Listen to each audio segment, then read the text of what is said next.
کہ ہمیں چاہے 2 دن لگیں چاہے 3 دن لگیں مگر اسلام آباد ہر صورت ہم نے پہنچنا ہے. اور اسلام آباد کی صورتحال جو ہے وہ بہت ہی زیادہ سخت کی گئی ہے. اس کے تمام راستے تو بند کیے گئے ہیں مگر جو سب سے زیادہ بڑی مشکل آئے گی وہ یہ کہ یہاں پر کوئی چور راستہ نہیں ہے. اسلام آباد کے اندر آپ داخل ہونا بھی چاہیں تو کسی چور راستے سے آپ داخل نہیں ہو سکتے. جس بھی راستے سے نکلیں گے وہ مرکزی شہرہ کو آ کے ٹچ کرے گا. تو اصل امتحان پاکستان تحریک انصاف کا اسلام آباد کے اندر داخلے کے حوالے سے اور راولپنڈی کے جو مین حصے ہیں ان کو کراس کرنا جو ہے وہ سب سے زیادہ امپورٹنٹ ہوگا. ڈی چوک کے اندر سے کچھ گرفتاریاں ہوئی ہیں جن میں خواتین کے حوالے سے چیزیں ہمارے سامنے آ رہی ہیں کہ ڈی چوک پہ کچھ پاکستان تحریک انصاف کی خواتین کارکنان پہنچی تھی, ان کو جو ہے وہ گرفتار کر لیا گیا ہے. لیکن جو سب سے زیادہ پرابلم کریٹ ہو رہا ہے وہ عام اس شخص کے لیے ہو رہا ہے جو کسی سیاسی جماعت کا ورکر یا سپورٹر نہیں ہے, اور خاص طور پہ جن لوگوں کو اسپتالوں کی طرف جانا ہے. لاہور کے اندر جو ہے اور خاص طور پہ پنجاب کے اندر گورنمنٹ نے جو اسٹریٹجی اپنائی ہے وہ اسپتالوں کی طرف آنے جانے کے راستے بھی اس وقت کلوز کر دیے گئے ہیں, جس کی وجہ سے بہت سارے مریض, بہت ساری ایمبولینسز جو ہیں, بہت سارے بیمار لوگ جو ہیں وہ اسپتالوں تک جو ہے وہ نہیں پہنچ پا رہے.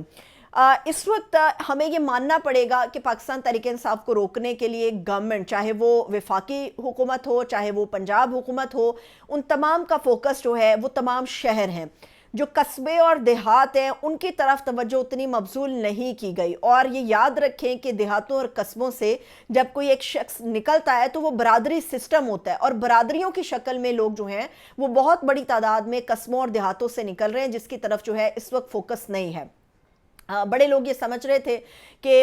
موبائل سروس بند ہو جائے گی, لیکن یہ اطلاعات ہیں کہ موبائل سروس اس لیے ابھی تک آن رکھی گئی ہے کہ اگر باہر کا کوئی نمبر شہر کے اندر داخل ہوتا ہے تو اس کے اوپر چیک رکھا جائے گا, جس کے بعد جو گرفتاریاں ہیں یا جس کے بعد یہ جو کہا جا رہا تھا, خدشات ظاہر کیے جا رہے تھے کہ گرفتاریوں کے ساتھ پاسپورٹ ان کے منسوخ ہو جائیں گے اور ان کے لیے دیگر اور بھی سزائیں جو تھیں وہ رکھی گئی تھیں, تو اس کے اوپر جو ہے وہ عمل درآمد ہو جائے گا. لیکن یہ حیران کن بات ہے کہ ایک تو 8 فروری کے اندر ہم نے دیکھا کہ تحریک انصاف کی جو قیادت ہے وہ جیل میں بند ہے اور پی ٹی آئی کے لیے سختی ہے, پی ٹی آئی تتر بتر ہو چکی ہے, بڑے نامور لوگ جو ہیں وہ اس کو چھوڑ کے جا چکے ہیں. تو 8 فروری میں بھی ایک عمران خان صاحب کی کال تھی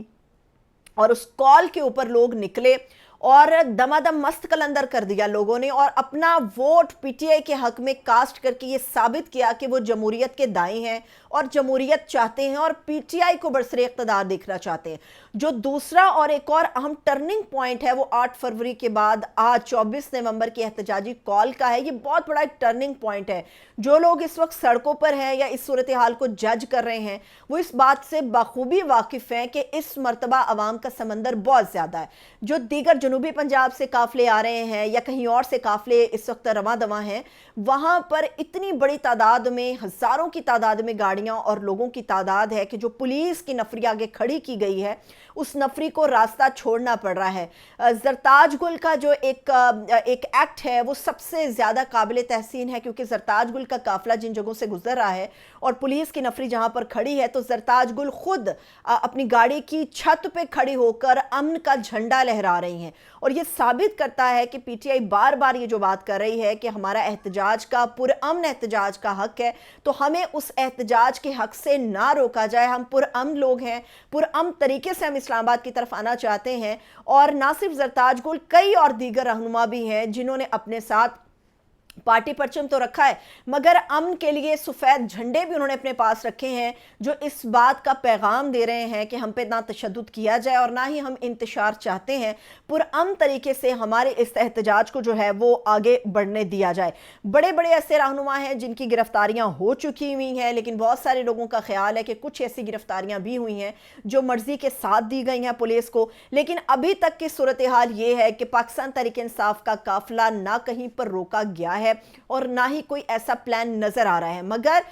جیسے میں پھر بھی کہوں گی کہ اسلام آباد کے اندر داخل ہونا پاکستان تحریک انصاف کا بہت بڑا امتحان ہوگا, کیونکہ اسلام آباد کے اندر چھوٹے موٹے تنگ راستے آپ کو بمشکل ملیں گے, اور اگر کوئی راستہ ایسا میسر بھی آتا ہے تو آپ کو وہ راستہ ہمیشہ مین شاہراہ پر, بڑی سڑک پر نکالے گا اور بڑی سڑک پہ ہر جگہ پر نفری موجود ہے۔ ایسا لگتا ہے کہ ریاست جو ایک طاقت کی اپنی بات کر رہی تھی یا انتظامی طور پہ متحرک ہونے کی بات کر رہی تھی، وہ ماحول ہمیں شہر اسلام آباد میں نظر آئے گا۔ یہی وجہ ہے کہ دیگر شہروں سے جو لوگ آ رہے ہیں ان کو رکاوٹوں کا سامنا ضرور ہے، مگر کہیں پر بھی ایسا نظر نہیں آیا کہ پولیس والوں نے مار پیٹ کی ہو۔ لیکن پھر میں کہوں گی اسلام آباد ایک آخری مارکہ ہے، اور یہاں پر اگر پہنچنے میں پی ٹی آئی کامیاب ہو جاتی ہے تو پھر عین ممکن ہے کہ جو ان کے جائز مطالبات ہیں ان کی بھی سنوائی ہو سکے گی۔ اجازت دیجیے، مزید آپ کو اپڈیٹ کروں گی۔ خدا حافظ۔